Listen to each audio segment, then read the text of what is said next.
Chapter 4. I had always thought it would be fun to have a brother or a sister. That is, until I spent a few months living in my little apartment with 5 other kids.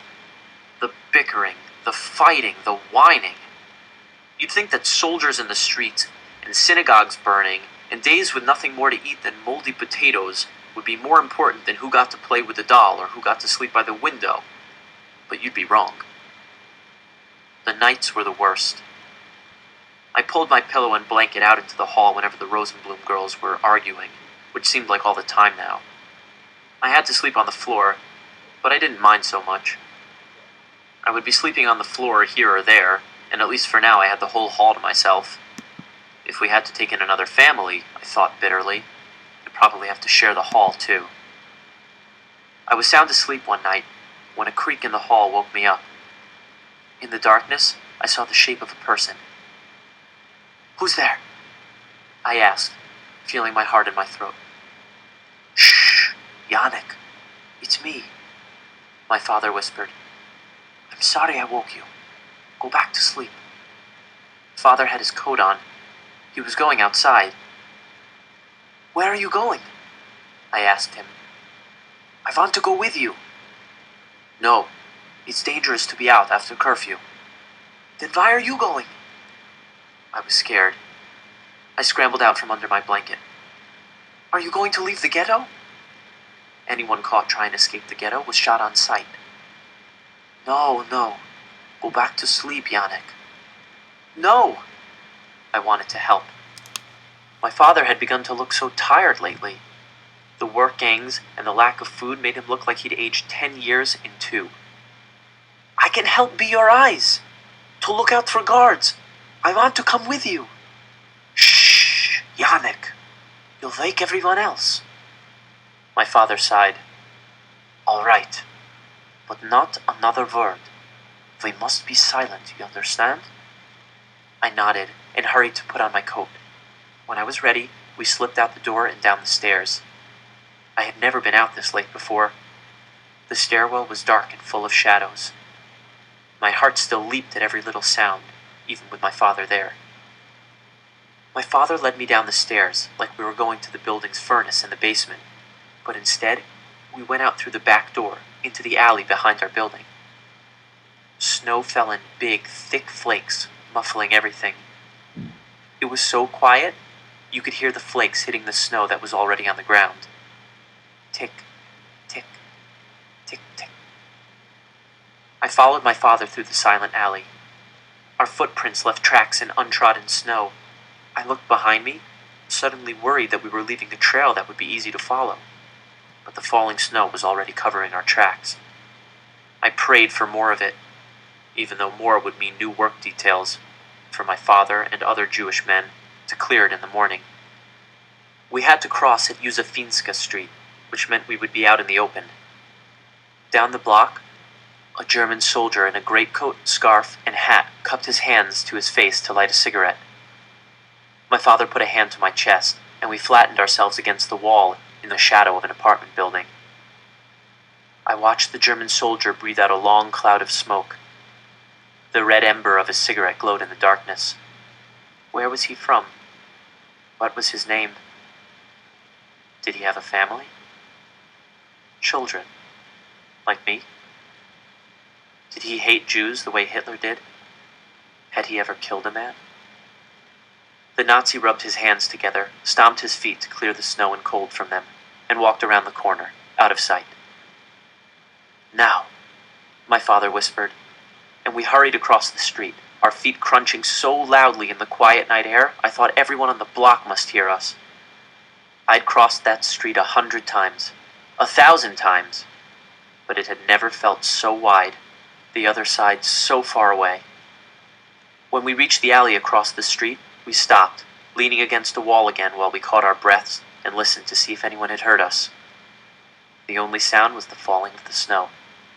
Tick, tick, tick, tick.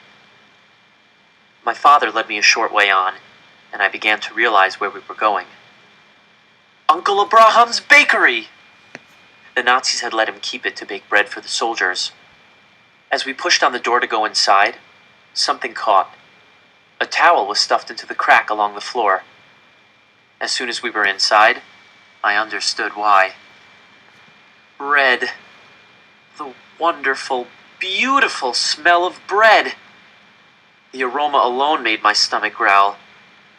I had learned to live with hunger, but now that my body knew there was fresh baked bread to be had, it could barely contain itself. I shook with anticipation. My father replaced the towel under the door, and we made our way down the dark corridor to the ovens. Uncle Abraham and Aunt Fela had covered every window and door with towels, sheets, blankets, anything that would block out the light. And the smell. "Oscar!" Uncle Abraham said to my dad when we found them. He hugged my father, and I ran to where Aunt Fela was pulling racks of bread from the oven. "And I see you brought a helper," Aunt Fela said. "Hello, Yannick." She smiled at me, but I only had eyes for the bread. Golden brown loaves that glistened and steamed in the cool air. I felt my mouth water. Fela laughed. "Take one." "After we work," my father said, and my heart burst. How could I possibly wait? He turned to my uncle. "What can we do? Are you firing both ovens?" my father asked. "Only one for bread," Uncle Abraham said. He opened the second oven to show it was empty. "In this one, we're burning wet wood to help cover the smell of the bread with the smoke. We weren't able to save enough flour to bake in both ovens all the time anyway. We must make it last. Another month, another 2, another year." "Spring," my father said. "The British and the French will be here by then." Uncle Abraham shrugged. "It may be the Russians get here first. The peace can't last." 17 days after Germany had invaded Poland from the west, the Soviet Union had invaded from the east.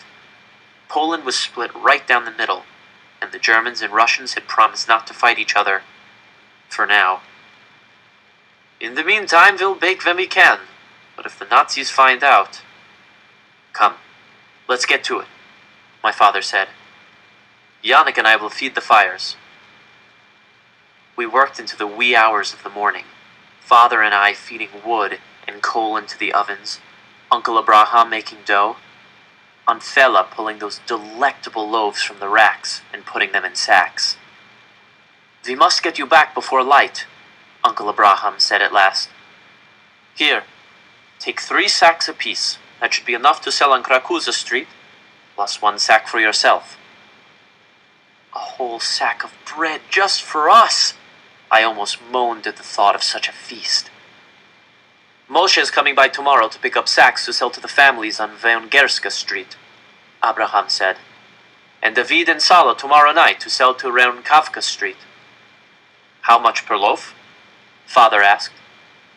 Abraham shrugged. 5 złote, perhaps? 5 złote? A loaf of bread usually costs no more than half a złote. I hate to be so mercenary, but the price of flour has gone up too. "You can still buy flour?" father asked. "There are boys who have already found holes in the wall, ways to get out. They can buy things on the other side, for a price," Aunt Fela said. "These new Jews, they have more money too. They can afford it," Abraham said. "Now go before it's light. Enjoy your bread, Yannick," Aunt Fela said. She kissed my forehead, and Abraham and my father hugged each other goodbye. When we left, it was still dark outside, and still snowing. There would be more patrols, and the ghetto would soon be waking. There was no time to waste. "Once more then, Yannick, to home, and then we shall have fresh bread for breakfast. How does that sound?" "Delicious," I said. Father put a hand on my shoulder and squeezed it. "We just have to survive the winter, Yannick, and then everything will be better. You'll see." I still worried he was wrong, but fresh bread made me forget all my troubles. For a little while, at least.